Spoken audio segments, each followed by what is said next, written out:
Hello मित्रांनो, मी इतिहास संशोधक राज मेमाणे आज पुन्हा एकदा नवीन व्हिडिओ घेऊन आलोय। तुम्ही जे टायटल वाचलं ते अगदी बरोबर आहे। शनिवार वाड्यातील जहाज।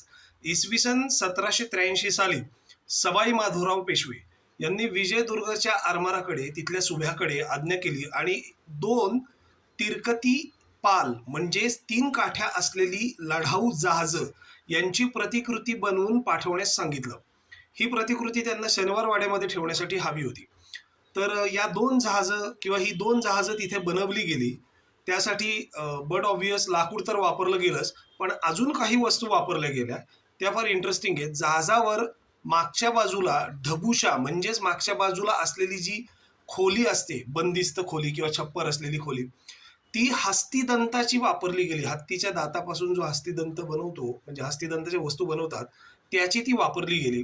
त्याच्यानंतर शिडाच्या ज्या दोऱ्या दाखवल्या गेल्या म्हणजे बनवल्या गेल्या त्या तांब्याच्या बनवल्या गेल्या। तांब कड्या आणि दोऱ्या ह्या तांब्याच्या साखळ्या म्हणून वापरल्या गेल्या। तसंच चांदी सुद्धा या जहाजांसाठी वापरली गेली। तर अशा पद्धतीने ही दोन जहाजं दोन पाल तिरकती पाल ही शनिवार वाड्याकडे पाठवली गेली। त्यातल्या एका पालाचं नाव त्यांनी सवाई पाल असं ठेवलं। पाल म्हणजे मोठं लढाऊ जहाज। तर अशा पद्धतीने ही दोन जहाजं शनिवार वाड्यात पाठवली गेली आणि त्याविषयीची नोंद मला सापडली मोडी कागदपत्रामधली आणि माझ्या आगामी पुस्तकामध्ये ती तुम्हाला पाहायला मिळेल।